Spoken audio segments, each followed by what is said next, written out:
turn that around. In 3 years in the Minnesota House, under the leadership that I have provided and that Representative Rukavina has provided as chair of the Higher Education and Workforce Committee, we have worked diligently to make sure students can afford tuition more easily.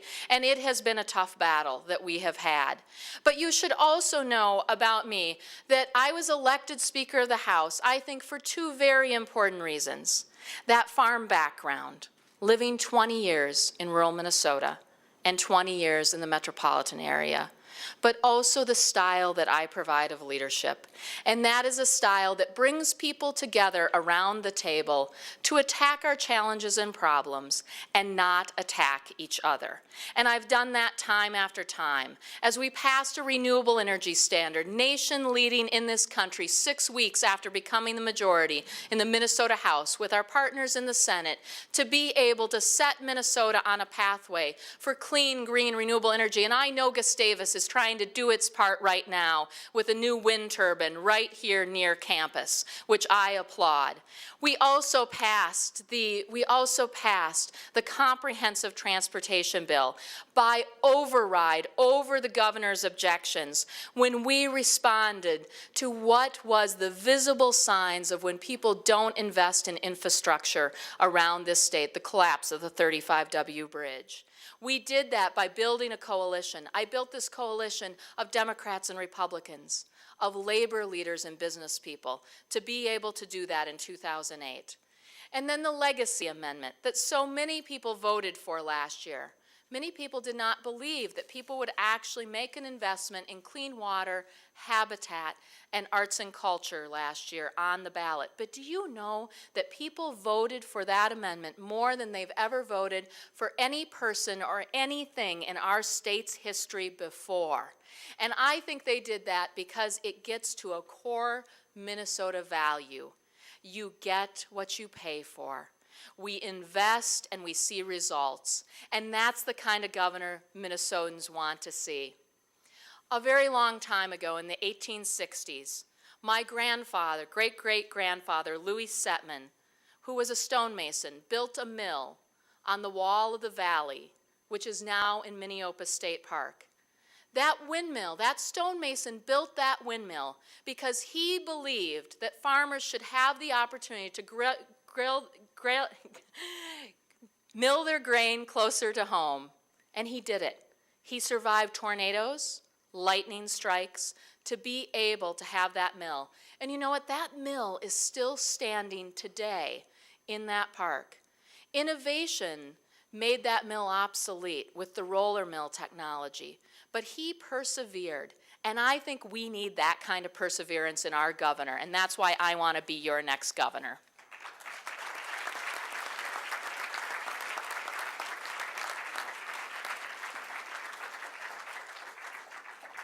Now, pleased to welcome Tom Bakk.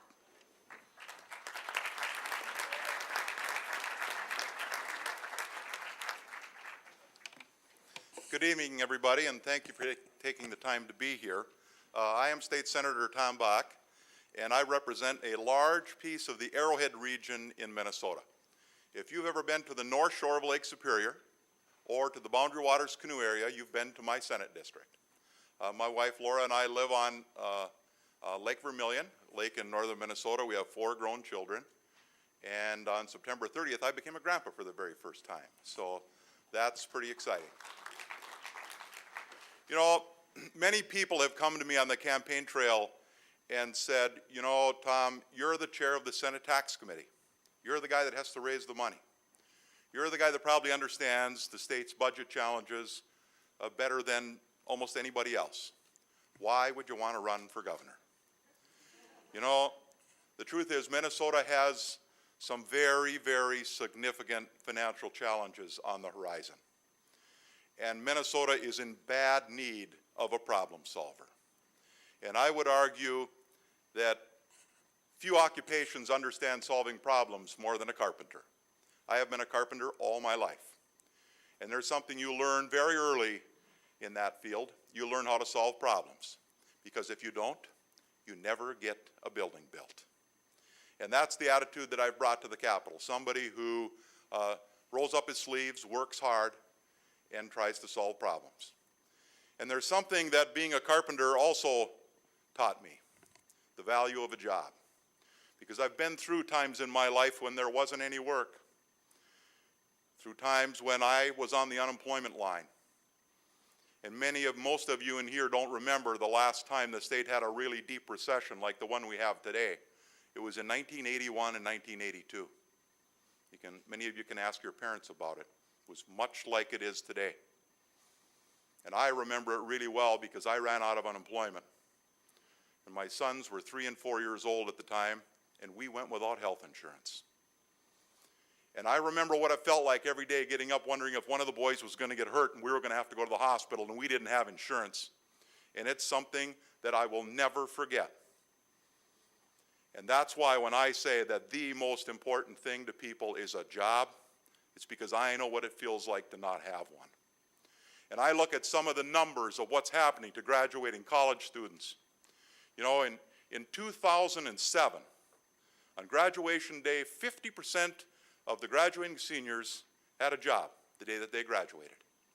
In 2009, less than 20% of graduating seniors had a job when they finished their college. And at the University of Minnesota this year, on graduation day, 9% of graduating seniors had a job. And people have asked me, they said, Tom, your message is about jobs. How are you going to reach out to young people? Well, I think those statistics tell you 50% of graduating seniors this year moved home, but back home with their parents. And I would argue that that's probably not what most of those students, when they went off to college, envisioned when they would finish their education. And I would argue it's probably not what those parents were thinking about either. After they had invested all kinds of money in that college education, and they not only would move home, but they'd move home with no job. And I think it's the most important thing right now in Minnesota is we figure out how we get this economy going so that you can find a job when you're done with your education and get started repaying those loans. Because I know the amount of debt that you're incurring to get your education. Let me speak just a little bit briefly on higher education and how important it is. I call higher education workforce development. And Minnesota has some real obstacles here. We're a cold weather state. That's not helpful at growing an economy. We're way up in the upper Midwest, long ways from the markets. That's not helpful to growing economic opportunity and jobs. We're a high tax state. We always have been.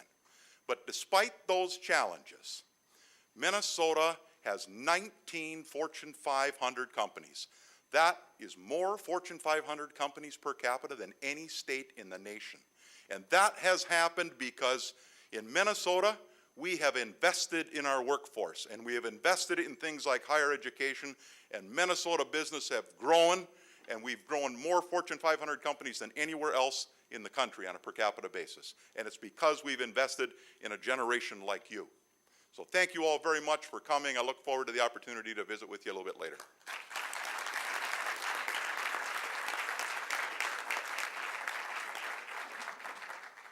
Please welcome Leslie Davis.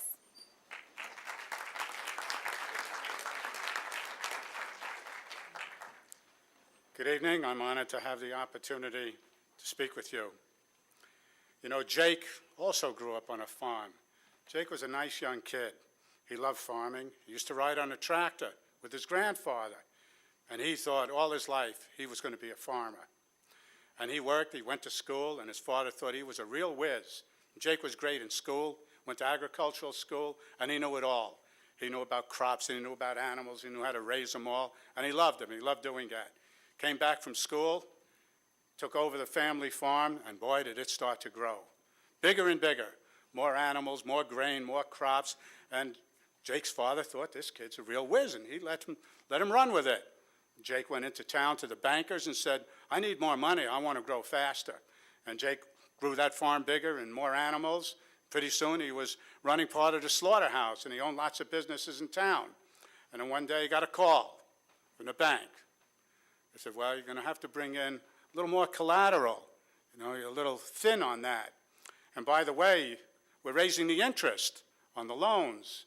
Jake said, well, you have everything we have. You have our land and our barns and our farm, and we can't afford any more interest because we're just at that break-even point. You know, like you hear today, the guy that delivers his hogs to the market loses $19 on every hog that he delivers to market. And the guy that's raising the milk that I talked to down in Goodhue County, he can't cover his cost of production for the price he's getting for the milk. So Jake comes back and he explains the situation to his father, and they can't come up with any more money. And they lost the farm like they did in the 70s and 80s, just like Ms. Kelleher explained to you that took place. Well, the same thing is happening now. The land values are going down, and the greedy bankers, the money-hungry bankers, waiting to pounce because they want to take over that property for practically nothing. Take it over from the money they put into it, from money that was created out of thin air, electronically, in a computer. So they lost the farm. So what do you do today, the land coming down? Who's going to help the farmers? He said, well, we'll give them another loan. Well, you can't do anything about it. When you bring money into circulation as debt, you can't pay debt with debt and get rid of debt. And that's the problem we're having not only in Minnesota today, but in America in general. And things are going to get worse as we move along. We've never come upon times like this. You know, we think, well, we'll work out of it. Maybe by the second quarter in 2010, things will start to turn. Maybe they're bottomed out. You ain't seen nothing yet. This is really going to be an economic catastrophe that's coming up because there is no wealth money coming into circulation unless you follow my plan. My plan is the beginning not only to rescue America, but first we'll rescue Minnesota. And when people around the country see Minnesota moving by following the Davis money plan, then they'll follow it in every state in the country, and pretty soon we'll be all set nationally, bringing money into circulation as wealth. There are three ways money comes into circulation, and it doesn't come from the tooth fairy or the black helicopters. You can gift it in, that destroys incentive. You can lend it in, but then you've got to charge interest on it, and that makes the debt grow, but it doesn't increase the money supply, and you're in trouble. Or you can spend it in, which is what my plan calls for. There's legislation out there that's bipartisan legislation, sponsored by Representative Bruce Anderson, one of the most conservative Republicans, and I am a Republican. I wanted to make sure you know that at this point. Sponsored by Bruce Anderson, Republican, and in the House, and Senator Tomassoni, DFL, in the Senate. Also supported by Senator Jungbauer, a Republican, and also supported by the good Representative Tom Rukavina, a DFLer. So there's bipartisan support for this legislation, which will bring money into circulation to pay for all our transportation, put hundreds of thousands of people back to work, and start to bring Minnesota out of this mess. And remember my mantra, you can't pay debt with debt and get out of debt. And I just wanted to make a comment because the young fellow with the Gustavian asked me, the Gustavian Weekly, and he said, well, that's because we publish weekly. I said, oh, I figured that out. And he mentioned the wind turbine, and I thought that before Gustavus takes a look at the wind turbine in depth, I wanted to make sure that they've implemented my energy plan, which is conservation and efficiency wherever possible. Lights, motors, glazing, insulation, and you'll find that you could reduce the energy consumption of this fine institution by 40 to 60%. Thank you very much. I want everybody to remember to pick up a free copy of my book, The Book That Knocked Jesse Ventura Out of Office, and an explanation of my money plan. Thank you.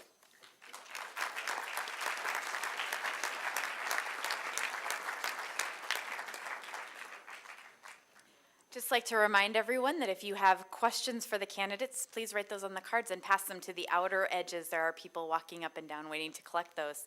And now I would like us to recognize Susan Gaertner.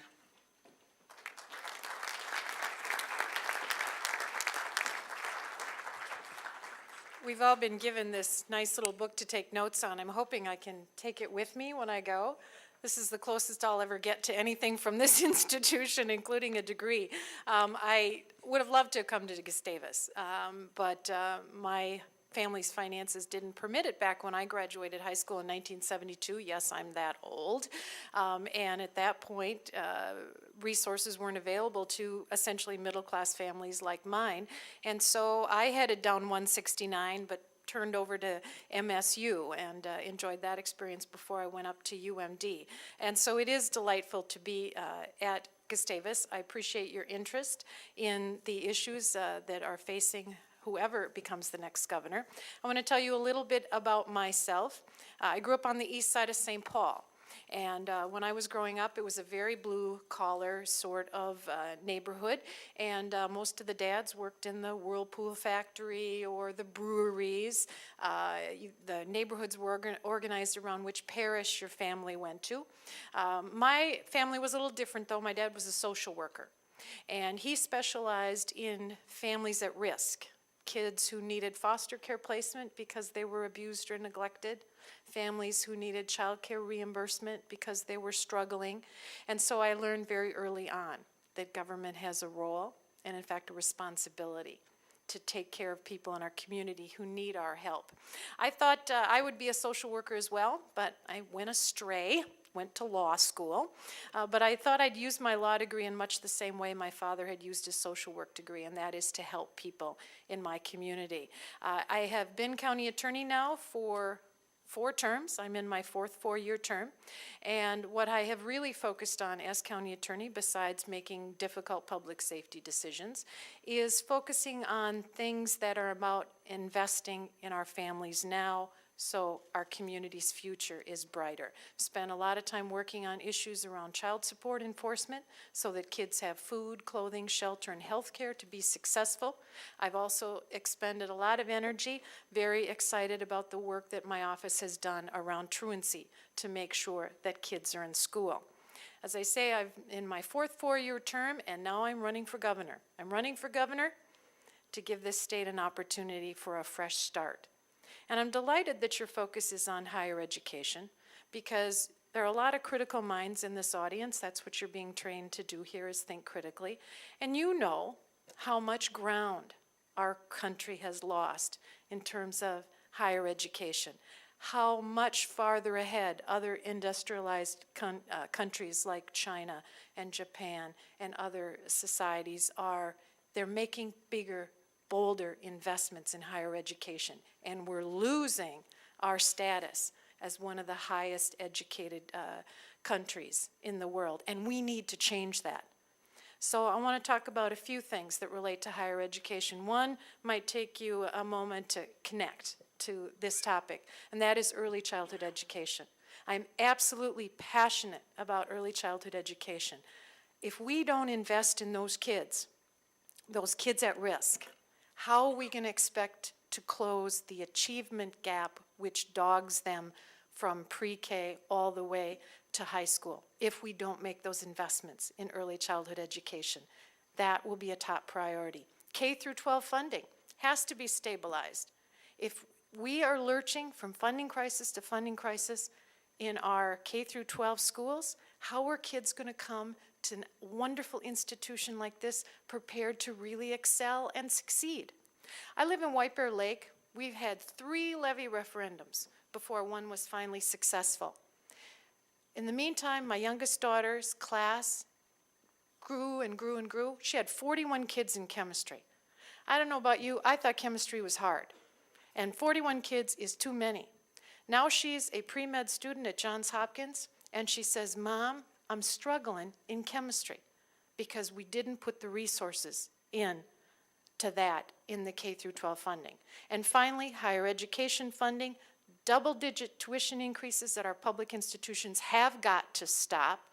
Support for families who want to have their kids get through a 4-year education. They need help. Our technical colleges need to be supported. All of that needs to be done. Or job creation, economic development, improving our standing in the world just isn't going to happen.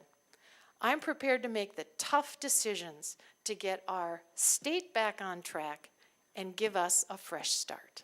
Thank you.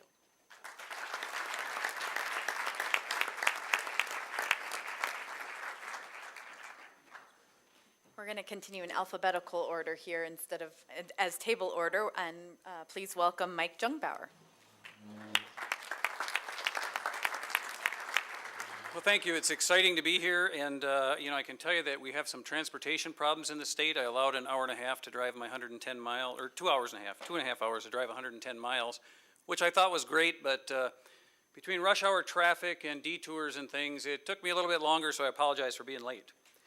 I'm going to start out by saying I'm Mike Jungbauer. I was born in St. Paul, about 2 blocks north of the Capitol. So anything that I do in politics is probably the fault of growing up, at least when in the early ages in St. Paul, there north of the Capitol. So it kind of started out a little demented. I grew up on Rice Street, but my parents thought that we should grow up out on the farm. So at 8 years old, my dad moved us out to East Bethel, out on the farm. So from 8 years on, I got to grow up and be a farmer like many of these others. And I really got to learn the value of hard work, the connection to the land, and I think that's really served me well. My father taught me a lot about hard work. My grandfather was a carpenter, and actually I grew up as well in the carpenter, local number 7, union carpenter. My dad was a phone company guy, a union guy, and he ran a septic business on the side. So my grandfather taught me how to build houses, and my dad taught me how to put in septics, and that's where I really grew up doing work. I started a business back in 1976, real estate and building. And the more I did work, the more I found out that government was just involved in every part of my business and my life. And I really wanted to make a difference in my community and with kids. And all along, since my kids were young, my oldest is 26 now, I really tried to connect with kids by getting involved with them at church and in their youth groups and things. So as of today, I've been in youth ministry for 25 years. When I look out over the crowd and I see young kids, you older folks are okay, it's good to be here, but it's all about the younger generation to me. And when I got involved in politics, it was about government was just starting to turn the wrong direction. There was too much fighting, too much politics in politics. And so what I seen happening, and kids were disconnecting. So I'm all about getting you kids back involved, and that's where my youth ministry brought me and stuff, was really to get kids involved.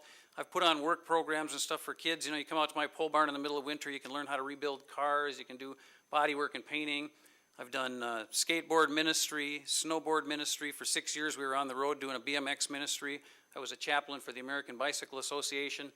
But all the time I thought back to how my parents really formulated some of those ideas in my mind. And, if I can let you kids bring home one thing, and by the way, anybody that's younger than me is a kid, listen to your parents. My parents always said, never get involved in politics or religion.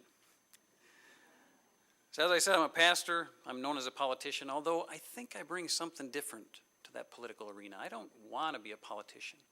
I want to be a change agent. And I realized that politics and religion were the things that affected people's lives more than anything else. And they really brought out passions in me and passions in the people I was around. And I came to political office, and I told people about my preconceived notions on religion and things, and they thought I was going to be another one of those weird heretics, whatever, I don't know. But the one thing that I've done since I've been in politics is people come up to me and they go, Mike, what we like about you is you walk the walk. You don't try to preach to us. You try to lead by example, and I think that's what I bring to the table for governor. I lead by example. I'm not, I won't say I'm bipartisan. I'm nonpartisan. In fact, I had Tom Rukavina's picture in my first campaign brochures, and I'm Republican, he's Democrat. I still got elected. I figured that was a pretty good shot. But I think people get too partisan. I'm not bipartisan, but I'm nonpartisan. And I think you got to look at the next leader of Minnesota needs to have leadership qualities. They need to be able to lead people to where they should be and where the future is. And that's about education. It's about bringing people around to see in the future, seeing what's going on in other countries, bringing that back to Minnesota. You have to have the vision. You can't just say we got to bring people back from this border or that border and, fight with Wisconsin and Iowa and North and South Dakota. We got to think about what India and China are doing and what do we do better? How can we focus? How can we get you guys ready for the future? And the one thing I learned in owning a business for 25 years was win-win negotiating. That's something that is not in politics, and I've really tried to bring that to politics. Everybody up here that works with me, they know that that's how I work. I try to be friends with everyone, and that's what you need to know as students. You have to bring value to somebody else's life before you're going to receive a value back. And I think that's the most important thing you can learn, and that's what I'm all about in being governor. Thanks.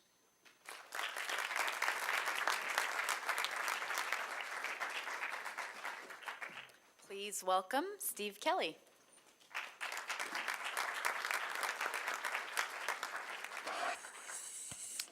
Well, I want to thank the president and the faculty, staff, and especially the students here at Gustavus for such a warm and really gracious reception for all of us here tonight and the invitation to be here.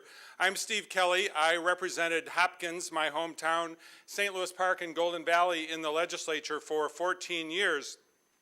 And now I teach at the Humphrey Institute of Public Affairs, where I run the Center for Science, Technology, and Public Policy.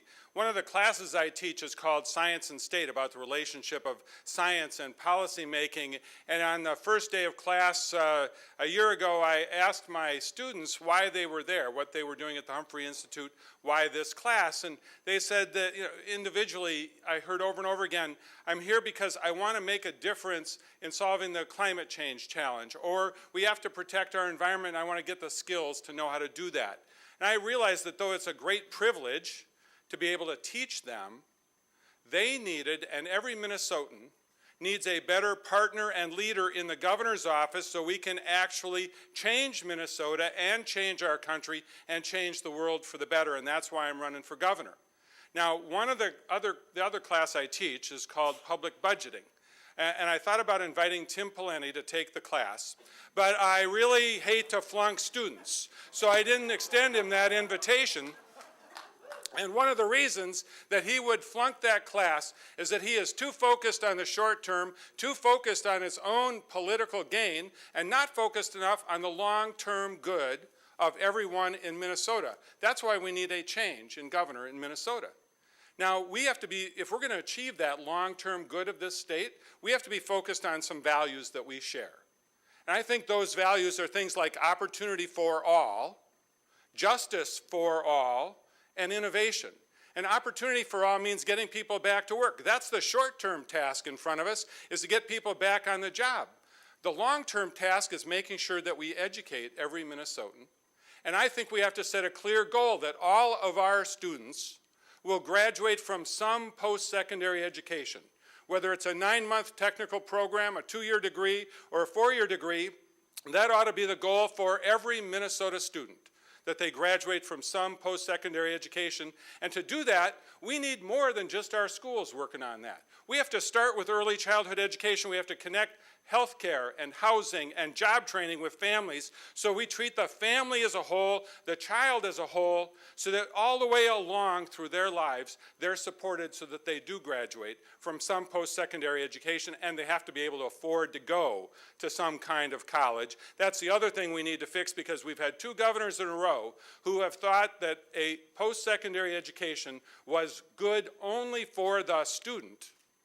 I believe it's good for the student, but it's also good for all of us. That the way Minnesota is going to thrive, the way our country is going to thrive, is because we will have the greatest percentage in the world of students who have successfully graduated from post-secondary education. That's what we could do here in Minnesota.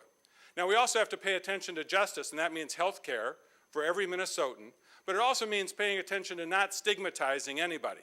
And the competitive instinct in me says that if Iowa can have gay marriage, so can Minnesota. And I would sign that bill. We also have to treat our environmental challenges as a justice issue that we cannot leave from this generation to future generations. And I'm going to work to make sure that we don't do that, because I will not leave our children a state without pine trees, a state without walleyes in our lakes. Those are the things that we value in this state. Now, I know Gustavus Adolphus College tackles some wicked challenges through the Nobel Conference, with a conversation about water this fall, and next year how we're going to feed people in a hungry world.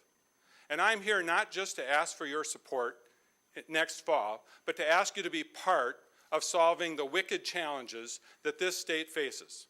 Because I know that if we all work together on tackling closing the achievement gap so that all of our children of color are part of that success, so that our children of color, our children who are African American or Latino, are this country's next great scientists and engineers.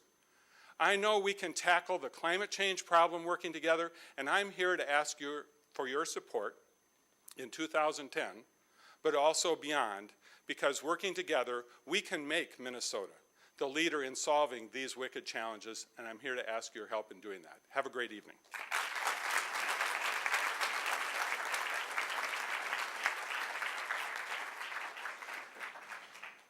Please welcome John Marty.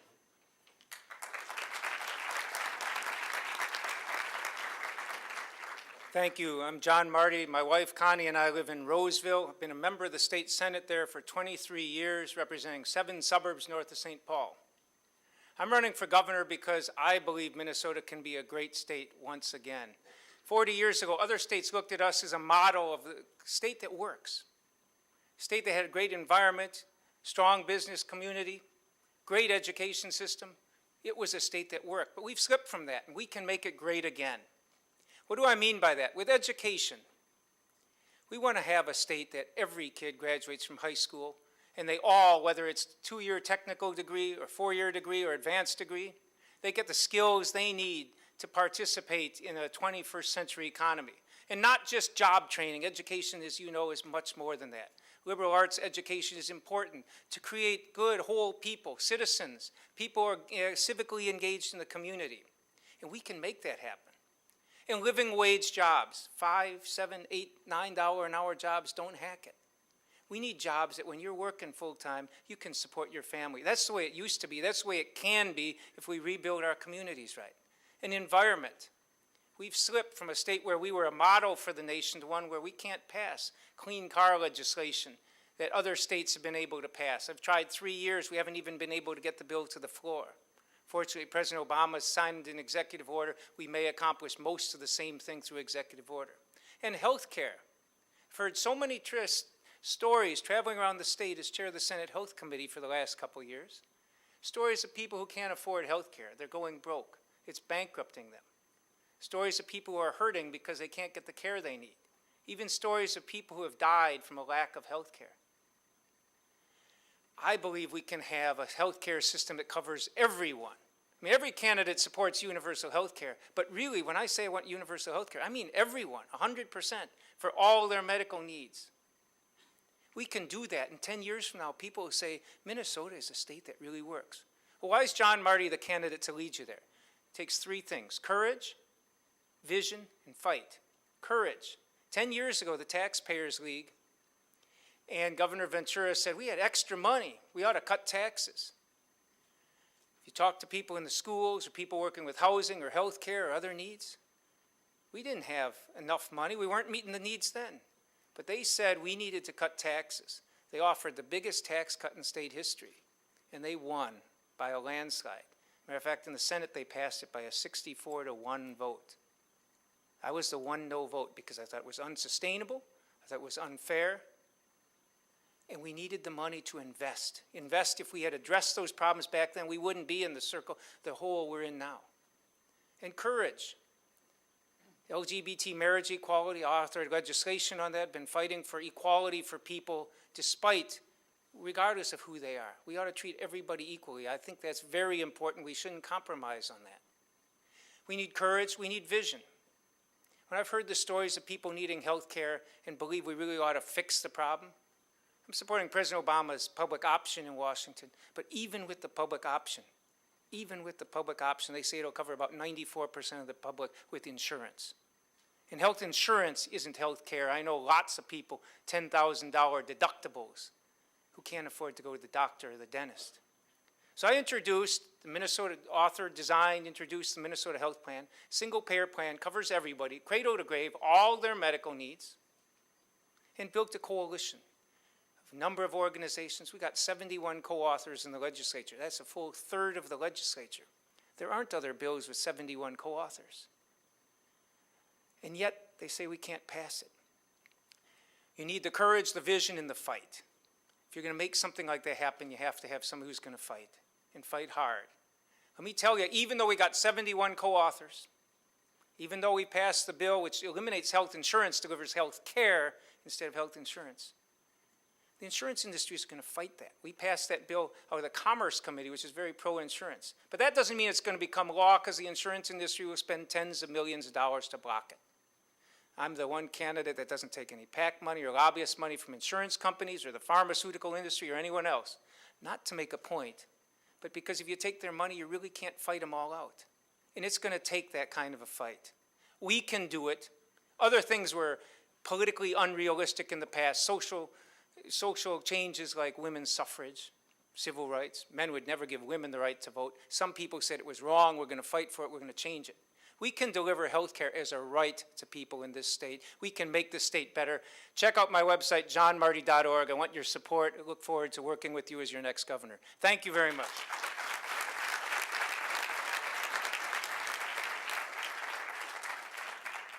Please welcome Peter Race.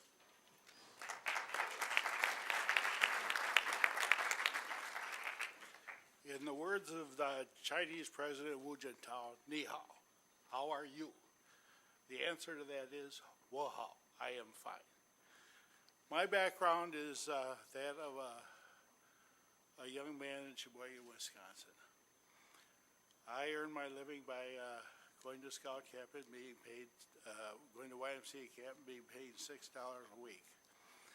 There I learned something about culture. I also went to school at Purdue University, and I didn't have to borrow any money. My graduating class was a class of 11. I graduated in the middle of the class. There were opportunities, 4 opportunities when I left Purdue. I chose General Mills because my dad said, stick with the food industry. Everyone needs food. He worked on submarines during the Second World War and took the bus back and forth from Sheboygan to Manitowoc. He went bankrupt because he had a frozen food plant that was really the forerunner to Green Giant, which General Mills now owns as a result of buying Pillsbury. I really have to deviate for some of the things. I certainly like the concept of unions and making jobs available. And I will read from some script. Pollution in the dawn and the day and a new spring. The power ability of massive demand for amoeba film solar power. Direct current wind generators manufactured in Minnesota for jobs. Let's turn the watershed properties responsibilities over the Minnesota Department of Natural Resources under one umbrella organizer. Who is going to climb aboard the bandwagon of biodegradable diesel fuels from moss, algae, and milfoil? Commonalities and technical partnerships with the environments. Justified in time because of unknown technology. By the way, the bees are going to be a problem with certain cell phones and mobile frequencies. Firstly, what would the Sierra Club have to do specifically in words and spreadings of hope in later actions and in the monster concern of the 585 acres with the works of the Grand Order of the Army owned at the TCAP property, devastated by the production of ammunition for 2 wars, for the worst environmental problem of my age. A miracle would be golf links, a National Boy Scout Jamboree, a future World's Fair, an ice skating Olympics on that 585 acres. An economic sunset of 63 direct emergent wind generators concentrated all underground wiring.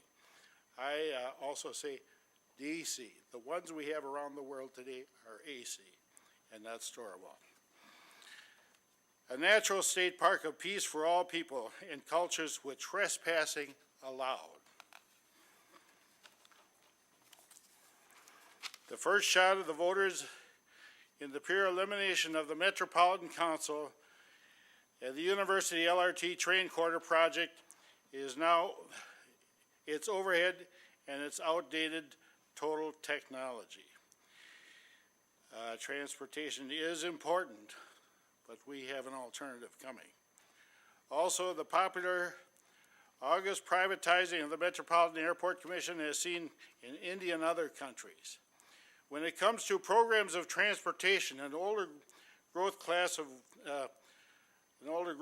windows, downsizing of government holdings provide responsibility and efficiencies in the Mideast and in thousands of shares of growth choices and energizing laborers. Low corporate overhead, the concrete pivotal, and no additional investment expense to the world, environmental download, a positive digital crisscrossing effect to the nation. By the way, I'm in favor of spending the lottery money in Minnesota for free education for grades beyond grade 12. And also in Libya, if you need a home, they provide a home free. If you need health care, they provide it free. If you need an education, they provide it free, both there and in this country or anywhere.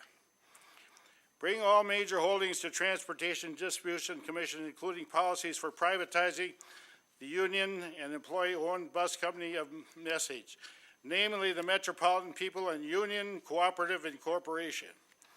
A responding idea of service. Thank you. My pleasure to be in a learning experience.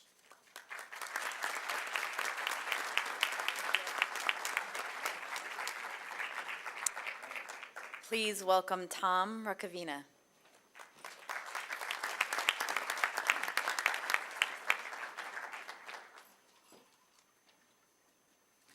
Well, thanks to all of you for being here this evening. And, you know, these gubernatorial forums at the colleges have been just a very wonderful experience, I think, for all of us. Let me tell you a little bit about myself. First, I'm running for governor because I love this state, and frankly, I don't like what's happened to it over the last 8 years, and even over a longer period than that. You know, I grew up in a little working-class immigrant neighborhood on the north side of Virginia, Minnesota, and everybody was a miner or had something to do with the mines, and our grandparents and our parents taught us the importance of hard work, and also the importance of getting a good education. Because with a good education, you know, a lot of the problems that plague a family and society take care of themselves.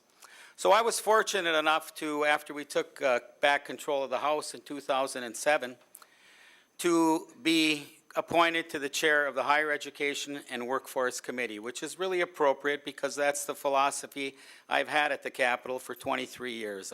I got elected in 1986. And, you know, that committee, the first thing that I did, because education is all about students. And for a month, I made people nervous at the Capitol because the only people I brought in front of my committee were students, just like you students out here. And it wasn't just students from the University of Minnesota or from the MnSCU system or from the metro area, but it was students from the public institutions and the private institutions, for the for-profit privates and the not-for-profit privates like this place. And we heard the same story on that committee from all the students, that they're scared about the tuition hikes and the fact that they owe basically a mortgage on a house and don't have a house. And that's what we've done to them. You know, I come from the farmer labor wing of the Democratic Farmer Labor Party. Leslie, you sounded a little more liberal than most of us, I might add. But anyway, and I'm going to tell you this, we have to raise some revenue to get this state back on course. We cannot keep saddling the students of this state with the debt that we are doing. And the only way you can do that fairly and to do a lot of the things that the people up here so far have talked about is to raise taxes. You know, our generation, when we went to school, 2/3 of our education in the public institutions and our tuition was paid for by the state of Minnesota. And when I went to school at the University of Minnesota in Duluth, I had to only work 15 hours a week and I could pay for my education. And today, you have to work over 60 hours at minimum wage, which you students cannot do because the load is too heavy in order to even come close to paying for your education. and at the privates, it's much, much more. We took the state grant program this year, and when we got the $65 million approximately from the federal government in Pell Grants, we plowed that money right back into the state grant program. And we were fair about it. We increased, we put about $5 million more in work study, which many of you qualify for here. We also put $1 million into child care. But the overwhelming majority of that money went into increasing the living and miscellaneous expense. That helps you by $800. And by raising that cap that's tied to the University of Minnesota, but certainly affects all private colleges, by $650, because I wanted to help all of you. You know, Norman Borlaug was a Nobel Peace Prize winner who discovered how to, they called him the man who fed the world. He discovered a rust-resistant wheat. And Norman Borlaug couldn't get into the University of Minnesota because he actually had gone to Iowa and their math and science standards weren't as rigid as Minnesota's. But somebody gave him a chance. And then in 1935, at the height of the Depression, he almost had to drop out. But federal loans and grants started then, and he was able to stay. And it worries me that there could be a lot of Norman Borlaugs in this audience and people that could contribute so much to society, and we're cheating them out of it. We have to raise taxes. We have to do it fairly. We need an income tax increase in this state again. We need to get back and recover that $1 billion approximately of income we lost when we cut the income tax that Senator Marty talked about earlier. So that's what I was doing here, Governor, and I'd appreciate your support. Thank you for having us here this evening.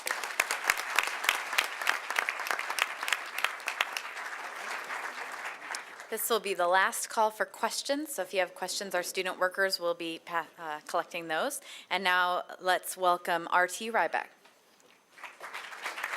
Thank you very much, and it is wonderful to be here, and we appreciate your patience as you go through this. I am a very, very frequent visitor to college campuses in this state, and I love coming to campuses for a few reasons. I have to admit, one of the reasons is, as a dad who's got 2 kids in college right now, I miss them. So it's great to see you.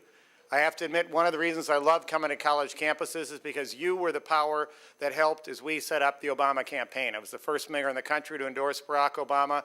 I helped lead that movement in this state. This was a phenomenal campus. So were others. You got it earlier than everybody else. Thank you for helping us elect a great president. But I especially like coming to college campuses because it is everything about my family and why I stand here today. My family comes from immigrants. They came from what's now the Czech Republic to found the town of New Prague. You see my family's name on the main street there because they ran the general store. And after 3 generations, they saved up enough money to send my dad to college. He went to the University of Minnesota, and they were proud, but my dad also paid for other kids in his family to go to college. And my dad opened a corner drugstore in Minneapolis, but he worked so hard, he had a heart attack and a stroke, and he died when I was a kid. And so my mom, who was a widow, took over the store. My mom had never been to college, and it was her biggest goal that somehow she'd get us to college. She ran that store through some pretty tough times. Guns were put to her head as she was robbed. She kept running that store. She finally left and got a job at a school. She put herself through college. She put us through college. She got a master's degree, and she became a college guidance counselor. And one of her best partners was Mark here, your admissions counselor, who did that work. I'm incredibly proud of the shoulders that I stand on as I come to a campus and now have my kids in college. Every Minnesotan deserves the right to do that. And when we set the policy for education in this state with public institutions, we should make sure the budget begins with what tuition is affordable. We shouldn't say all the things that universities need to do and then figure out how much can we possibly charge students and how much debt can we put on them. So we must change the access of institutions. We also have to pass comprehensive health care reform, and the health care bill that just passed that includes a new provision that will allow you to stay on your parents' health care until you're 27 is a huge change, and we need to make sure that affordability is part of this. And as somebody who's worked closely with the community college system in this state, I believe we need to continue programs like the Power of You. College isn't just something I talk about. I've been a hands-on leader who's gotten results. As the mayor of Minneapolis, walking into a city that had huge achievement gaps, I said we had to change the education policy so every kid was college ready, no excuses. And I went into every ninth grade of Minneapolis schools, and I went into every business in the city, and I said we're going to launch a new program. It's called the Minneapolis Promise. And what we did was we put privately funded career centers in every high school. We tied that to a summer jobs program called Step Up that had 2,300 kids working last year. We partnered with MCTC and some of these great legislators on the Power Review and college access at the University of Minnesota. Thousands of kids, 80% of them kids of color, have gone through those programs, and we are showing that we can deliver that. Now, I was able to help get a lot of the private funding for that because I went into the top business leaders in this state, and I said, the future of this state, we are a brain power state competing in a global economy, and you, the next generation, have better capacity to compete in a global economy than any generation we've had. That's the kind of leadership that I will give as governor of the state of Minnesota. I got elected mayor of the largest city in this state as a virtual unknown, running against a two-term incumbent and people who outspent me 4-1. I did it because I did grassroots campaigns, like we did with the Obama campaign, and like we're going to do to elect a new progressive Democratic governor. And we've delivered great results. We've dramatically lowered crime in the city. We've created great jobs programs, sweeping environmental initiatives, tremendous things for our young people, but I've also been a tough fiscal manager who has paid down $117 million in debt. Progressive leadership, strong fiscal management. The worst catastrophe in this state in many years was when the I-35W bridge collapsed. That fell on me as a person who had to lead that response. And I learned something in that all of you know, and it's about what we've got to change. This state has been led by people who've tried to divide us. Gay, straight, black, white, urban, rural, no more.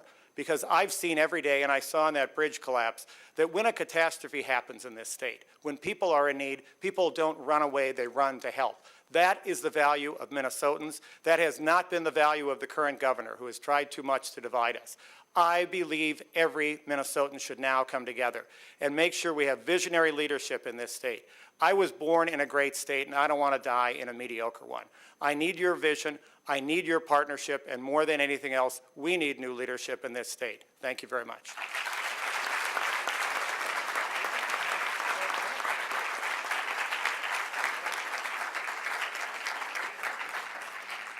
Please welcome Ole Savior.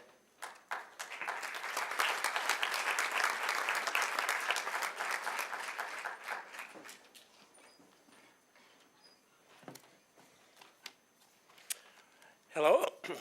Thank you for coming tonight also. I noticed all my other candidates and friends have suits and ties, and I wear the Viking colors. And you want to know why? Because I think the Vikings should stay in Minnesota. And the reason is we need the Vikings. And another thing is Alexandria, Minnesota has a big statue, 50 feet tall, and it's named Ole. That's one reason. And you ask how am I going to pay for it? I would say 1/4 from the Vikings, 1/4 from the NFL, and Canterbury Downs wants gambling, and they said that they would pay for the other half. So this is a choice. I had a choice to come in here or go to St. Olaf's, and I chose here. There was a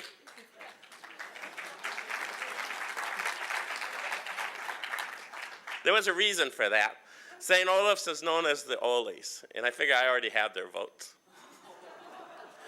In Alexandria, that statue says Ole, and I think I have Alexandria's votes too. And the Vikings, they want that stadium, and I have a plan of giving it to them. So I think another 60,000 Viking fans will be happy with.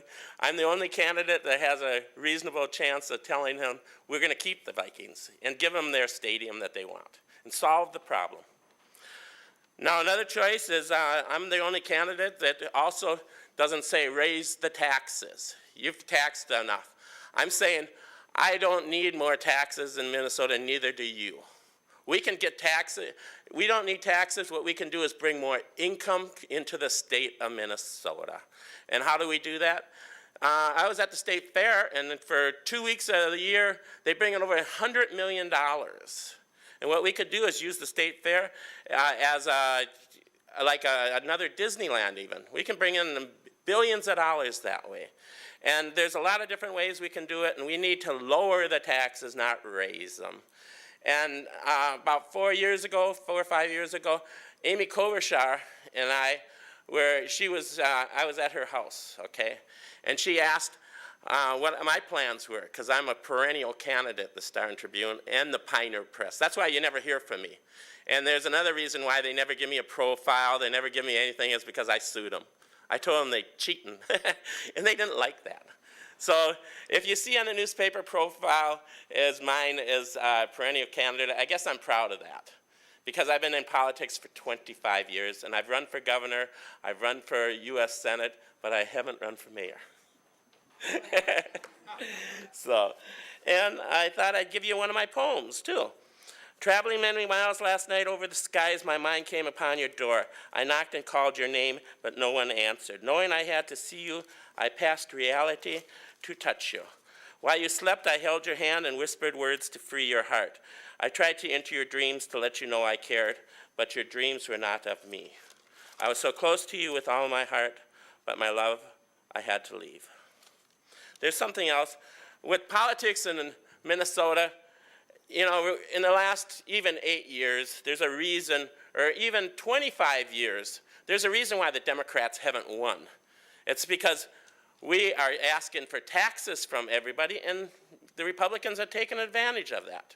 And, you know, why pay to suffer when you can suffer for free? That's our policy, and we've been suffering. We don't have a governor. I know Pawlenty before he became governor. In some ways, he has good personality. I had a bus out in Mankato. It sat 54 people, and he walked around my bus, and he said, what do I have on him? And it said, plenty of nothing, and he was clueless, but he laughed, you know. The thing is, he's not running now, and I wish him well when he leaves the state as president candidate. You know, he's on Iowa. So what I'm saying is we can do better. We don't need more taxes. We can figure out another plans, and all the other candidates, I'm the only one that says anything about keeping the Vikings and balancing the budget also by bringing more income into the state and not taxing everyone. Thank you.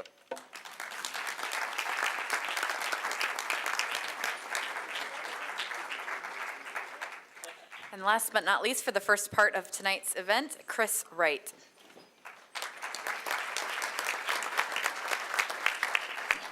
Thank you very much for having me. I appreciate this. I was watching the Golden Girls TV show today, and Blanche said to Rose, people from Minnesota are considered well-read if they get through the Sears Roebuck catalog. Well, despite Blanche's thinking about Minnesota education, I'd like to invest in our greatest resource, our people. We need to level the playing field when it comes to low income and privileged children. And I'd like to propose a constitutional amendment for Minnesota that where we have education from cradle to postgraduate free of charge. I propose the following language. Any person shall have a right to primary education free of charge. Provisions on compulsory education shall be prescribed by the legislature.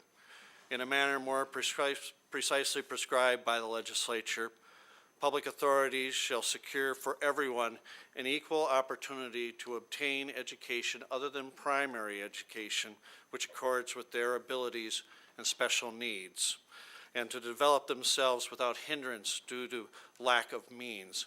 The freedom of science, the arts, and higher education shall be guaranteed. I think we really need to be able to educate everyone to a level that will best provide for the future. Another thing we really need is early childhood education. And I'd like to couple that with municipal daycare, and also allowing for a private allowance for people that choose to go through a different method.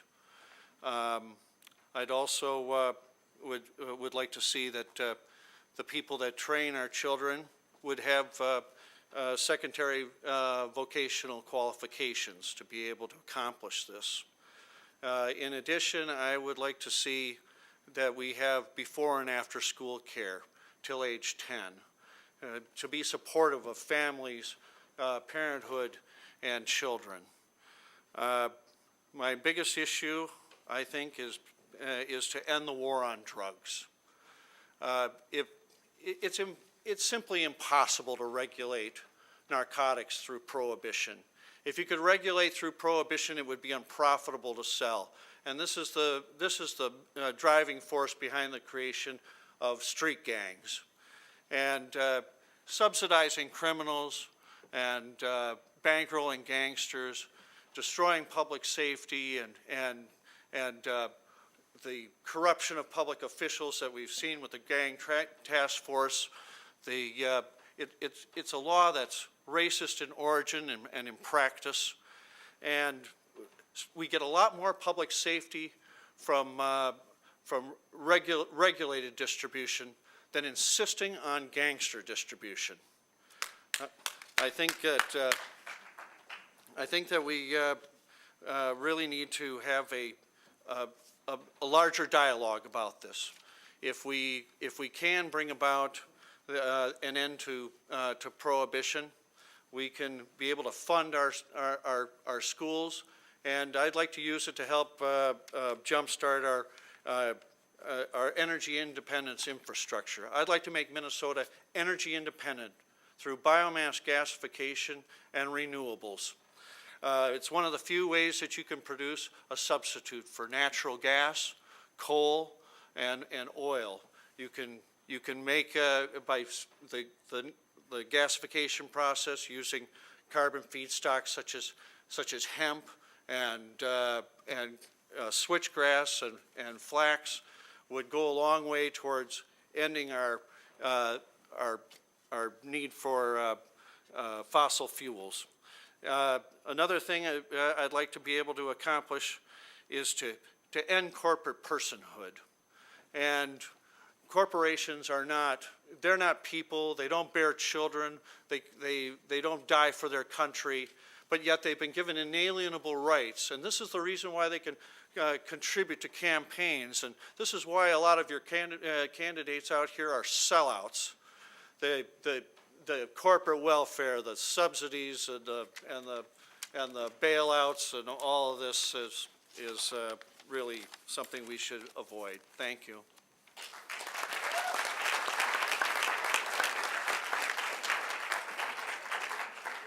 Thank you, all the candidates. And we'll move into part 2 of our evening.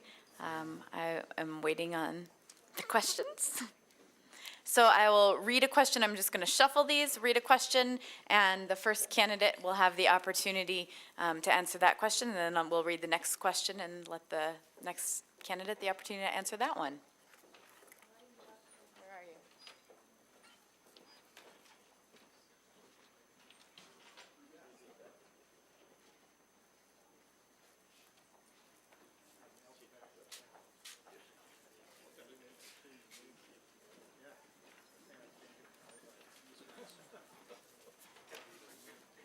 I'll leave the question up here with the candidate as well for reference.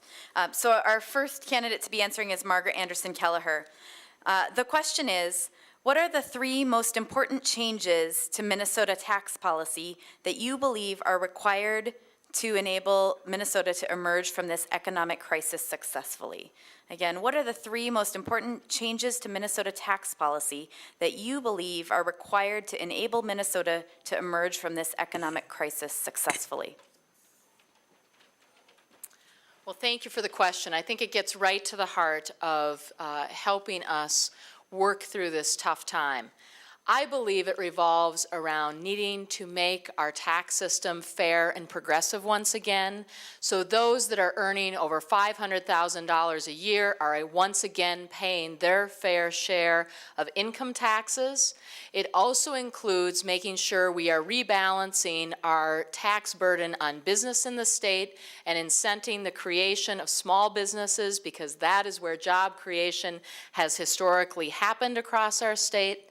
as well as making sure that we take a look at things like angel investor credits so that we can create and take the commercialization of discovery that happens at colleges and universities and higher education across the state into the commercial phase so that people are building their businesses here. When you look at what has happened in the past in Minnesota, the growth of Medtronic, 3M, General Mills, the technology transfer that came out of places like the University of Minnesota, and you see the discovery that happened and then was transferred into commercialization, that is how we can help incent that to happen and the job growth to happen right here in Minnesota.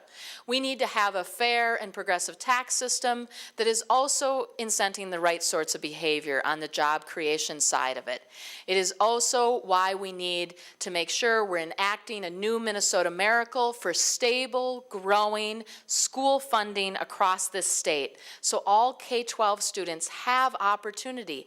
And the part that links to tax policy there is that there is levy relief in that new Minnesota miracle. So school districts can rely less on the property tax and be able to depend more on the state. A state constitution that already calls for an equitable and fair education provided for by the state of Minnesota. So this combination of a fair and progressive tax policy system, along with things like the new Minnesota miracle, will help us create growth in the state of Minnesota. And that is an important part, because I believe that our most important resource is our people. And that has been the case since we started our state, and it will continue to be the case, that if we build the good foundation for people to build their lives on top of, they will respond and build their families and businesses and lives, and that's the important thing. We need a governor who will bring people together. I believe my track record as a proven leader, as a person who brings people together, as the person who's been called the calm within the storm at the legislature, would be a refreshing change as the calm within the storm as the governor of the state of Minnesota. Thank you.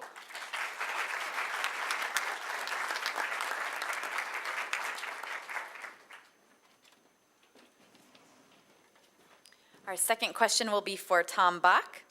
The question is, on any given night, there are more than 9,000 homeless individuals in Minnesota. Although Governor Pawlenty has identified, quote, ending homelessness as a priority, efforts in this direction have stalled. What would you do to help the most vulnerable of Minnesota's citizens? Again, on any given night, there are more than 9,000 homeless individuals in Minnesota. Although Governor Pawlenty has identified ending homelessness as a priority, efforts in this direction have stalled. What would you do to help the most vulnerable of Minnesota's citizens?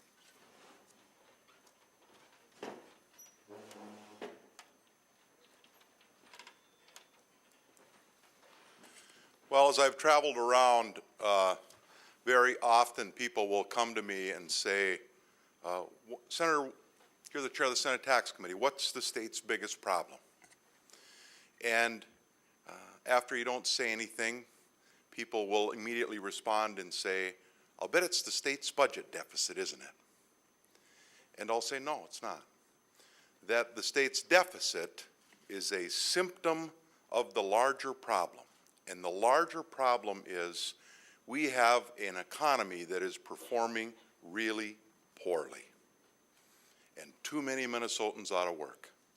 You know, over 170,000 people are going to get an unemployment check this week.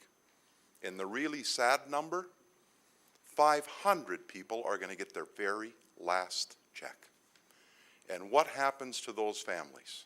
Now, why is that part of the answer to the question? Because the best way to end homelessness is to make sure that people have a job.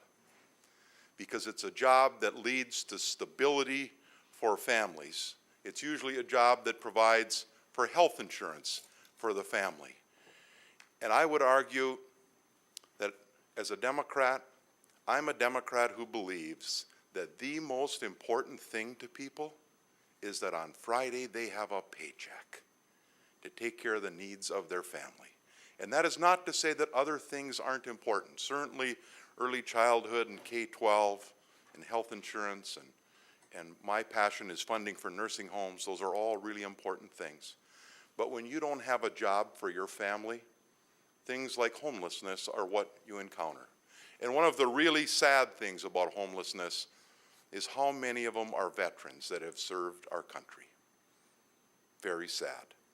And I've done some very good things to help veterans in Minnesota. I've raised the combat stipend that they receive when they're overseas in combat. I doubled the stipend that those families receive while they have a family member in the military. I have, and Representative Rukavina was the House author of a bill that said if you're a disabled veteran in Minnesota, you don't pay property taxes on your home any longer. We passed that in 2008. And other small things that have helped veterans, and I raise veterans again because so many of our homeless people are veterans, is in service organizations, things like VFW clubs. In 2008, I passed a provision that said those service organizations don't pay property taxes any longer on their clubs. So I've tried to do a lot for vulnerable people in Minnesota, but it really all comes back to creating economic opportunity and a job.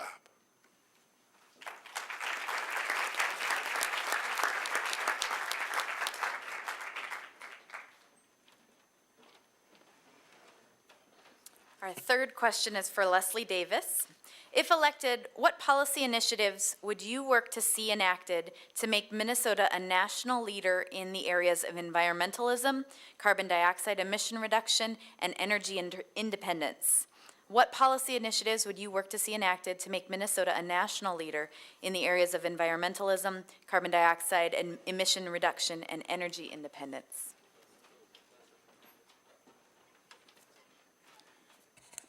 I didn't rig that question. But you know, I've been the founder and president of the Earth Protector Environmental Group for 27 years. And there's hardly a community in Minnesota that hasn't benefited from my work, whether it's the medical waste incinerators we prevented in Watkins, or the ash dumps in Mantorville, or the garbage burners that we stopped in New Brighton, throughout the state. Or even kind of close by here, getting a fresh water supply turned on for the folks in Lahilier when they were being held up by the city of Mankato and being prevented from getting that clean water supply. So I'll be a good environmental candidate for the state of Minnesota by implementing the greatest energy conservation and efficiency program anywhere in the world. Because the guru, in my mind, of energy in the United States is Amory Lovins of the Rocky Mountain Institute, Snowmass, Colorado. And he has assured me that we can reduce our energy consumption by 40 to 60% through conservation, efficiency, lights and motors and glazing and insulation, variable drive motors, things as such, and create many, many thousands of jobs in doing so and save billions of dollars. You know, we import around $10 billion worth of fuel, uranium, oil, coal, and if we reduce that by even the low Amory Lovins number of 40%, that's $4 billion. That's money we could put in our pocket, money we can use for economic development. I want the people of Minnesota, when they think of Leslie Davis, we could think of all the other things, the babies and the guns and the bombs and the social issues, but I want you to feel your wallet swelling. I want you to think about money when you think about Leslie Davis, because that's what everybody's talking about. Money for education, money for conservation, money, money, money. That's what they're talking about. I'm the money candidate. I want you to think about your wallet when you think about Leslie Davis or who's going to be governor. Not some goody-goody two-shoes that's going to come along and talk about some social justice and all of that. Everybody knows my record, that I'm right there on all those issues. But I want you to know about when I go into court on my environmental issues, there's no justice in the state of Minnesota because we need judicial reform. The courts are crooked, and many of the judges are crooked, and they're paid off by the other side. I've taken many cases, one with the Disney Corporation up to the United States Supreme Court. So I want you to know that I'll work on judicial reform because the lawyers can't, because they're afraid of the judges. I'm not. So money, judicial reform, environmental protection, economic development, I'm the man with the plan. And if I can't do it, nobody can. Thank you.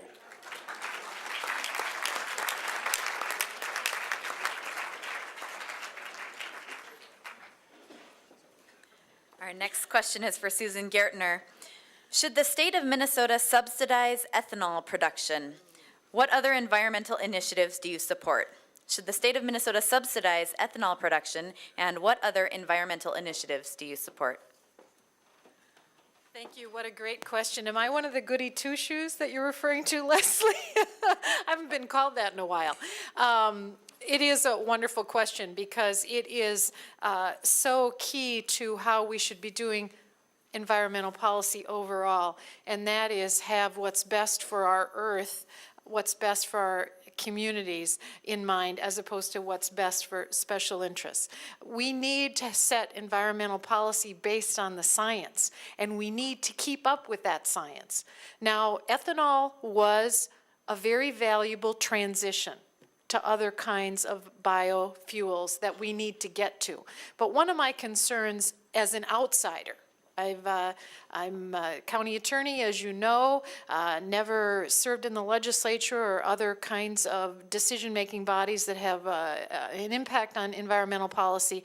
But one of my concerns as an outsider is environmental policy, like so many other issues, are determined not by what's best, but by the special interests.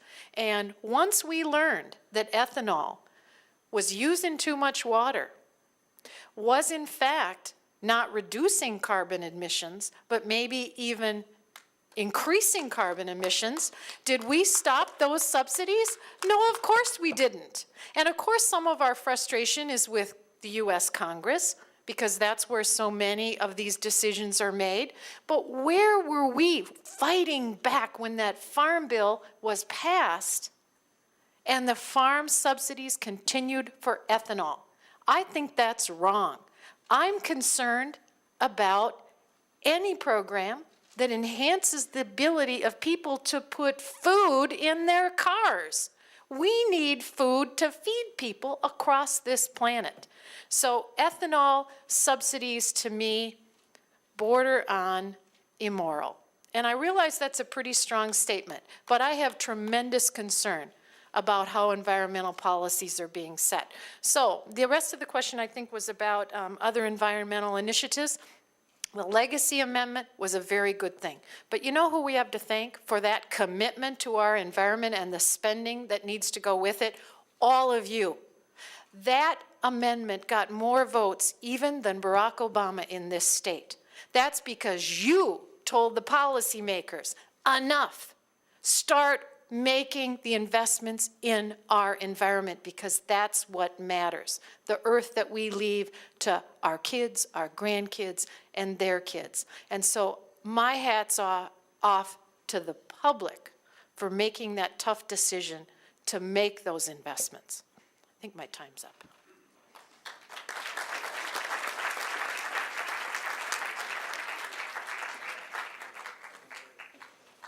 Our fifth question is to Mike Jungbauer.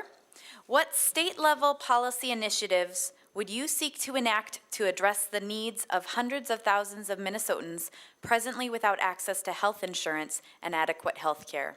What state-level policy initiatives would you seek to enact to address the needs of hundreds of thousands of Minnesotans presently without access to health insurance and adequate health care?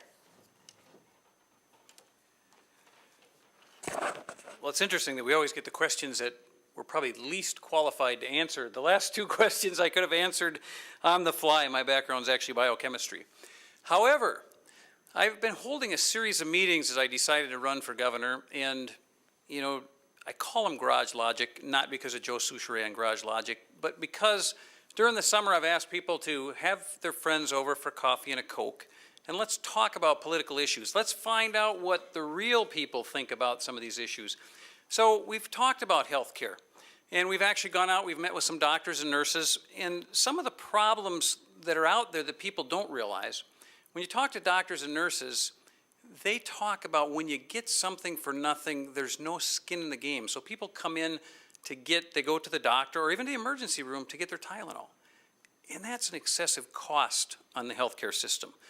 They go to the emergency room to get treated for sicknesses, for coughs, for common colds, and that taxes the system. So we got to understand parts of the problem before we can fix the system. So the doctors and nurses have talked about getting something where you have a little skin in the game. I'm also on the Commission to End Poverty, and as we went around the state and talked to people, I actually talked to a lot of people that said, we don't have a lot of money, but we want to pay something. So people have this misconception that people don't want to be involved and they don't want to have the skin in the game. Whether they're paying $4, $5 a month, something, people want to feel like they're invested in it. So I think that we need to start by making people have a little bit of ownership in that healthcare system.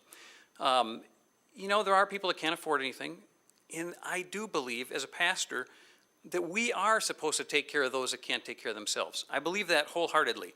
So as you know, a group of people, and I actually belong to a church that really does that. What we do in our church, so I'd have initiatives to actually give some of this back to the churches, and I've talked about that before, is actually let the churches do their job, give them some of this money, because when a church and a group of people, just like yourself, when you walk alongside of somebody, it not only helps them through problems, but they've got somebody to talk to.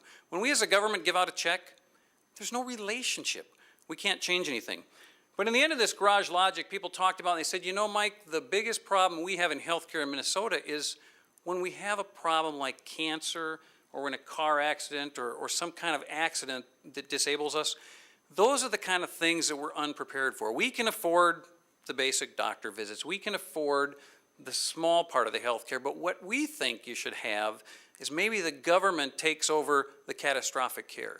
So I don't really have a lot of background in healthcare, but I'm okay with people talking and people coming up because I believe that we the people set up government. I was elected to represent the people. And so I want you guys to give answers, and those are the kind of answers I would bring, and those are the kind of answers I would initiate as governor.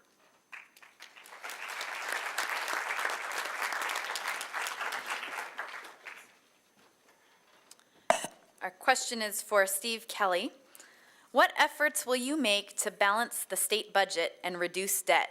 Specifically, what program areas do you see as most and least able to sustain cuts? Again, what efforts will you make to balance the state budget and reduce debt? Specifically, what program areas do you see as most and least able to sustain cuts?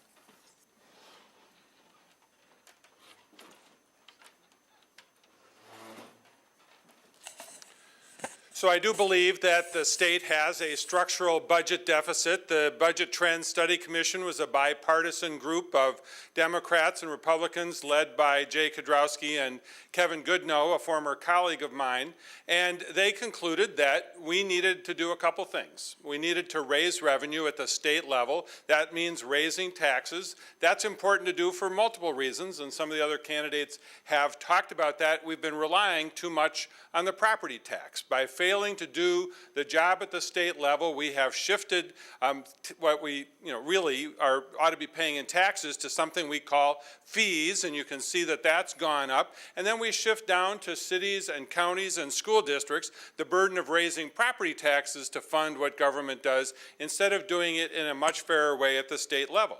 And I do believe, therefore, that we ought to raise taxes in a progressive way, that we need to have a system of taxes where the wealthiest folks in this state aren't paying a smaller percentage of their income than people who are in the middle of the economy. But I also think we need to have a stable system. So it needs to be both progressive and stable, and I think we need to look at a range of options that can add stability to the system, because the other problem with the budget in this state is that when the economy goes up and down, the budget goes up and down by an even bigger percentage, and that reduces the predictability of what government officials all over the state can do. So I think we ought to be looking at other kinds of things, and I would include in that list something like a carbon tax, because it is time for us to start thinking about how we can use less energy that has a high carbon content, and send a signal to people around the state that Minnesota can do a better job. In Sweden and Denmark, for example, they've had a carbon tax, and they've become among the most energy efficient economies in the world. I think that's possible for us to do in Minnesota by thinking more broadly and getting out of the sense that you can only do this or that. I think leadership calls for thinking about additional options. Now, this is our last opportunity to talk this evening in front of all of you. The results in New Jersey and Virginia this past week have been counseling some Democrats that they should be more cautious, more careful, watch out for what you say. I think the message ought to be that it's time for bold action in Minnesota and that we can make these big changes in Minnesota so all of our citizens can be successful. And I know, thinking about being here at this college, it is time for a leader in Minnesota, for the governor of Minnesota, to have the same fighting spirit and the same innovative leadership that this college's namesake had. That's the kind of governor I'll be from Minnesota. Thanks very much for being here.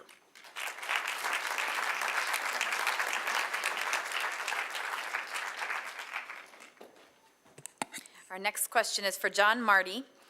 What are your top priorities regarding K through 12 public education, and how do you propose to fund our schools at adequate levels in the midst of this economic crisis? What are your top priorities regarding K through 12 public education, and how do you propose to fund our schools at adequate levels in the midst of this economic crisis? Thank you, Kate. I think we have to recognize that before we decide how we're going to pay for this, we have to decide, do we value education? 1945, after World War II, we were a broke nation from Depression and then World War II, and we invested. We invested in education through the GI Bill. We invested in people. Matter of fact, we invested in other countries through the Marshall Plan, the countries who were our enemies. We invested in them and made them powerful countries as well, and allies. We can invest in education if we believe in it. And I've been a strong supporter of Minnesota, the new Minnesota Miracle legislation, which is a proposal that would provide more funding, more adequate, stable funding at the state level based on a formula that figures out what the differences in needs between the districts are. Some have higher transportation costs in rural communities. Some have higher special education costs, more ESL programs. We ought to figure out the needs and fund it fairly. People say, we're not sure we can afford that, though, right now. Jake Kedrowski, who one of the previous candidates mentioned earlier, he was traveling around the state a few years ago talking about the importance of investing in education. He talked about his father, one of many kids, went to Edison High School in northeast Minneapolis, and how he was a poor kid. He played in the school band. The school, he couldn't afford an instrument. The school loaned him a saxophone. They provided free music lessons because he couldn't afford it. And Kedrowski said, and that was during the Great Depression. Well, my kids are out of high school now. They had to pay for every fee for every extracurricular activity. Schools have been cutting back. That was some of the best years we had in our economy. We couldn't afford to fund schools. It's a matter of priorities. We have to invest in it. As I said 10 years ago when we weren't funding schools adequately, I said we have to invest in it then, and I opposed, even though it was the only vote of either party in the state Senate against those tax cuts. We have to invest, and that does take taxes. I think the state should fund it rather than local property taxes. And education is not just K-12. The more we invest in early childhood education, the better our future is. I've been calling for that for 20 years. 10 years ago, Art Rolnick, the Federal Reserve Bank economist, said, that's a good investment. Pays off. If we invest in people, whether it's early childhood or K-12 or higher education, whether it's investing in kids who are at risk, keeping them out of trouble, whether it's investing in taking care of people and keeping them healthy up front, addressing mental health concerns, chemical dependency needs. If we invest in people, they're able to pay back the economy by working hard, taking good jobs, paying back our economy and our tax base. So we've got to invest. Education is key to that. And I don't care how tough the times are, we've got to find a way to do it, or we're not going to have a good future the way we ought to have. Minnesota can be great again. I believe we have to get there. That includes investing in education. Thank you.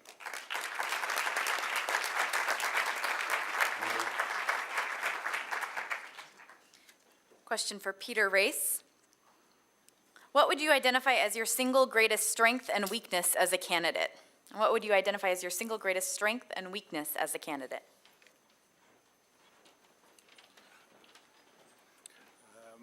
My name is Peter Race. I'm a leading Green Party candidate for governor. My weakness is my belt line, my waistline.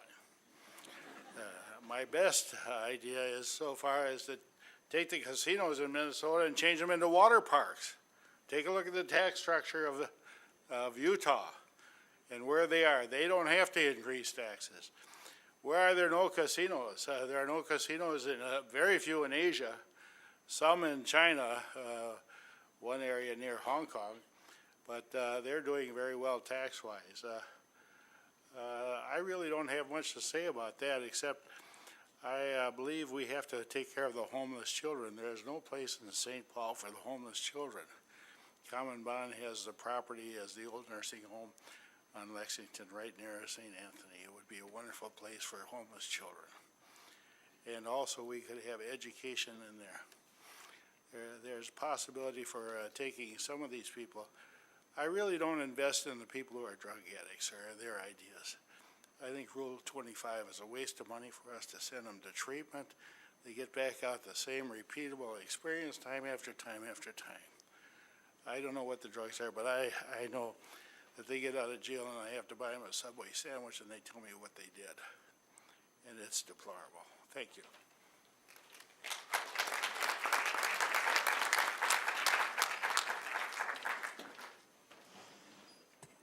Question for Tom Rukavina. What would you do if elected to enable Minnesota to be a national leader in the area of job creation and workforce development? What would you do if elected to enable Minnesota to be a national leader in the area of job creation and workforce development? And I didn't set that question up. First of all, thank you for having us again.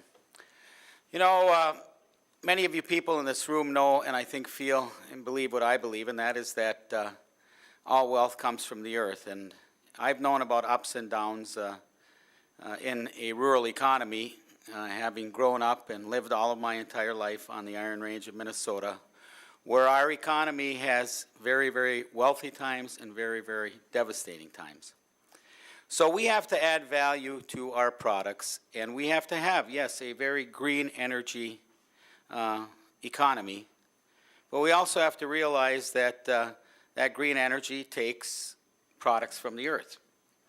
And we have a mining economy in Minnesota that's second to none in the United States of America. We've won 2 world wars because of the mineral wealth on the Iron Range.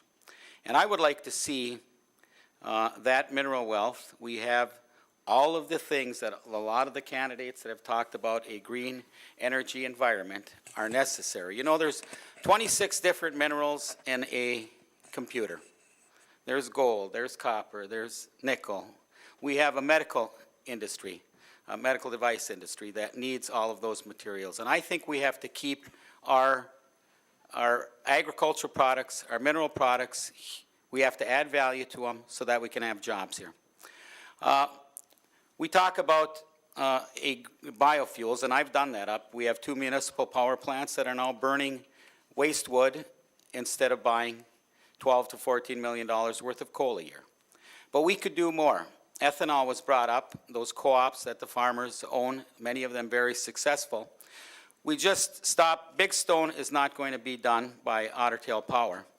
And what I would like to see is us burning, whether it's corn stover or beet waste or soybean waste, to fuel 25 or 30 megawatt power plants that are located right close to where those agricultural wastes are. They could be owned by municipalities and seabed projects, community-based energy development projects, or they could be owned by cooperatives with the farmers. When the Ford Motor Plant was proposed to be shut down, I said we should do what we did on the Iron Range in a bill that I passed. We should put a moratorium on that plant being able to be shuttered until we find somebody else to run it. We have energy programs in the state that mandated 25% of our energy in 2020. We could mandate that 25 or 50% of our truck fleet, local, state, county government, be electric trucks by 2018 or whatever, and work cooperatively with Ford Motor Company to accomplish those kind of goals. These are the innovative ideas I've had at the legislature for 23 years, and if I were governor, those are some of the things I would do. Thank you for having us.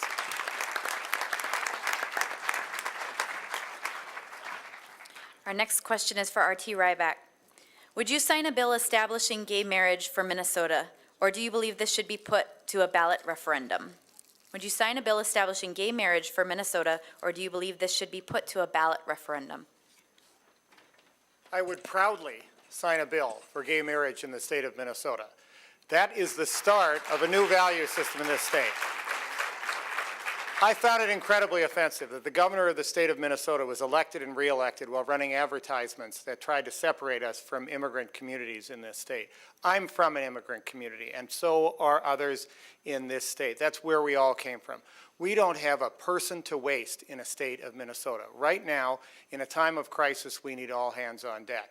But more important, we need to have leadership that recognizes that we've got to stop dividing people and start bringing people together.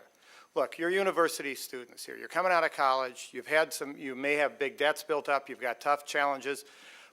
And I've got kids in college. I get that. And a lot of times, and I speak to every ninth grade in Minneapolis schools, sometimes you think you're coming into a tough world, tough economy, divisive politics. But I also want you to recognize that now is a very different time. The reason I became so involved in the Obama campaign, the reason I launched my own campaign was because I believe we are on the brink of a great new era in America that's going to be about something far greater than we've ever had before. Yeah, you bet, we are addicted to foreign oil, and it's getting us to do crazy things around the world.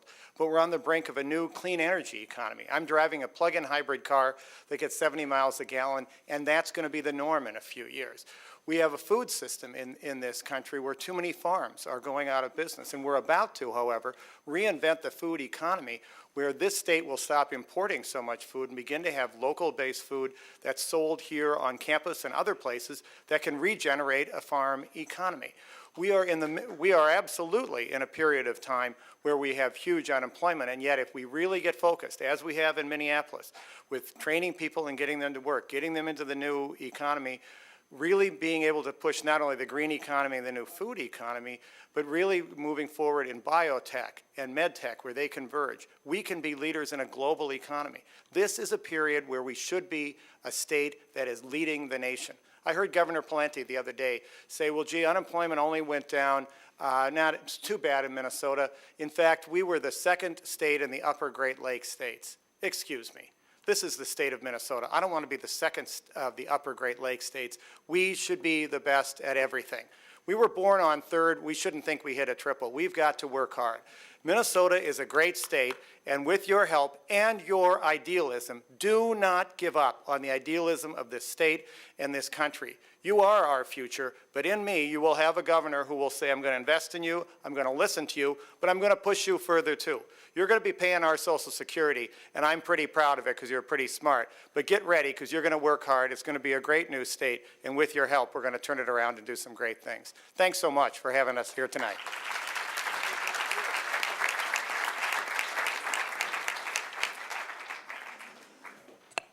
Our next question is for Ole Savior. Other than the economy, what do you believe are two substantial changes facing Minnesota today, and what policy initiatives would you enact to address these? Other than the economy, what do you believe are two substantial challenges facing Minnesota today, and what policy initiatives would you enact to address these?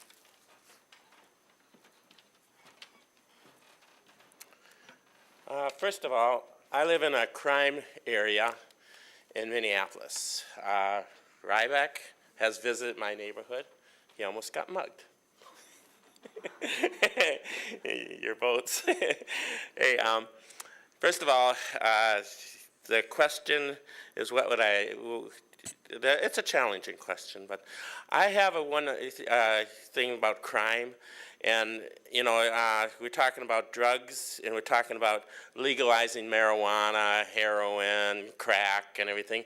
You can't do that. These people, I see them every day. They're walking around my neighborhood, and they're criminals. You can't let them start living that kind of a life, and we have to change that. And there's certain things that we can do to, you know, we need a kind of a more purity in our own lives. And I see a lot of the things that are happening, and I think we can change them. I see a lot of these candidates, and they talk about balancing the budget by getting your taxes higher. But a lot of these are the same legislatures that just got us a $3 billion deficit. What's the idea of getting that deficit down? They want to tax you more. And it's going to $5 to $7 billion. And what I'm saying is we don't need more taxes. I don't care if you're Republican, independent, you're rich or poor, we don't need none of this. What we need to do is bring more money into the state. We can balance the budget this way.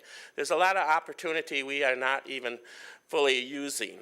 And like I said, we need other people's money to come in here. We don't need our own money to be wasted and that. And a lot of them have wasted our money over the years. And these candidates, they're nice people too, and I consider a lot of them friends and that, but they have gotten to the point where, like Mark Dayton, I talked to him, and he was giving a speech, and he says, take your taxes. I want to increase your taxes. He's rich. It's going to tax him, but the thing is, it comes right down to it. We need more money. We don't need to tax ourselves more, and we can do this if we all work together. Thank you.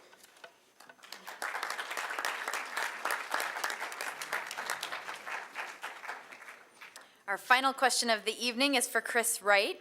Politics is often described as the art of compromise. What have you done and what will you do to break down rigid partisanship in Minnesota and to work towards bipartisan cooperation? Politics is often described as the art of compromise. What have you done and what will you do to break down rigid partisanship in Minnesota and to work towards bipartisan cooperation? Well, one of the things I would do is, being a minor party candidate, they always talk about bipartisan politics, but I'd prefer that it be nonpartisan. I sometimes agree quite a bit with both sides of the aisle. I think that oftentimes there's room for compromise. However, there are some issues where there can be no compromise, and that's when you have to stand by your principles. And like one of the things I think is, I stand by my principles when it comes to this issue of ending the narcotics prohibition. We got more public safety from regulating liquor than we got from insisting on bootlegging. So let's raise some revenue on that. Let's use that to jumpstart our energy independence infrastructure. Let's use that to pay for our schooling and to pay for cradle to postgraduate education free of charge. Let's do the right thing here. Let's use that. Let's use these monies and let's make Minnesota energy independent through the biomass gasification, through efficiencies like Leslie Davis was talking about. Let's do the right thing. There are so many solvable problems out there that if we simply had the will to do it, if we did things like single-payer health care, like the bill that John Marty has introduced, if we were to do some of these, to end corporate personhood and stop the subsidies, the bailouts, the debt revocations, the giveaways, the loan guarantees, and the discounted insurance, all this stuff, which is basically just it's a, when that's conferred by government upon business, it's a function of political corruption. I'd like you all to stand with me, and if you believe in my vision, we can change things. Send me to Aurora Avenue, and we'll shake up their windows and rattle their walls. The times they are a-changin', and we can all proudly proclaim, hail to thee, Minnesota, hail to thee. Thank you.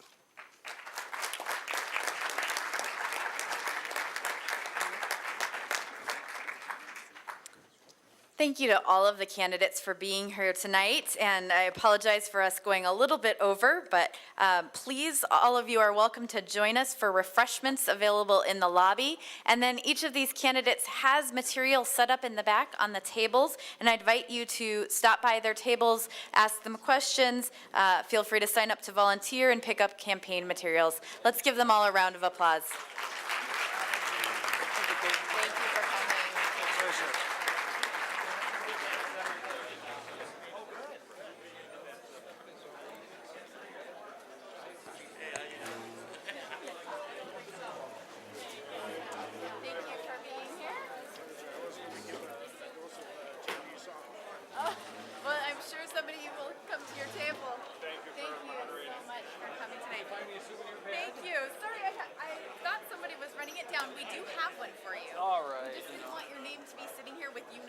and so they took it away right at the last minute because we thought that might Yes. look strange, but we'll get it When I for say you. I'm gonna be there, I always make it there, and sometimes, well, you know how it is. Well, and we have a special traffic problem in St. Peter these days. Yeah. I got stuck on a, actually I left the job site, and then the guy called me back, because he showed up late. Susan had this problem last event we were at, where job, well, I thought I had plenty of time anyway. Minnesota to engage in intellectual conversation and debate.